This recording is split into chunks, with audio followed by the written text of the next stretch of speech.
Bros, আজকে আমরা শিখব রুই মাছের পাখনা একটি সুপার ইজি ট্রিক দিয়ে। রুই মাছে মোট 5 ধরনের পাখনা দেখা যায়: জোড় পাখনা এবং বিজোড় পাখনা। বস দিয়ে আমরা জোড় পাখনাগুলোর এক্সাম্পল খুব ইজিলি মনে রাখতে পারি। বতে হচ্ছে বক্ষ পাখনা, দন্তের সাথে হচ্ছে শ্রোণী পাখনা। জোড় পাখনাগুলো এমসিকিউর জন্য মনে রাখা খুব ইম্পর্টেন্ট। পূর্ব পাশে পাহাড়, এই ট্রিক দিয়ে আমরা মনে রাখতে পারি খুব ইজিলি। পুতে পুচ্ছ পাখনা, বতে বক্ষ পাখনা, পতে পৃষ্ঠ পাখনা, তালবের সাথে শ্রোণী পাখনা এবং পতে পায়ু পাখনা। পুচ্ছ পাখনার সংখ্যা 19টি, এর থেকে 2 বিয়োগ করলে হবে 16 থেকে 17টি। এবং বক্ষ পাখনার সংখ্যা থেকে বিয়োগ করলে পৃষ্ঠ পাখনার সংখ্যা হবে 15 থেকে 16টি।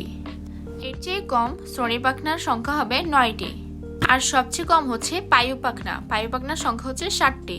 তাহলে আমরা কিভাবে মনে রাখবো পুচ্ছ, বক্ষ, পৃষ্ঠ, শ্রোণী ও পায়ু পাখনা?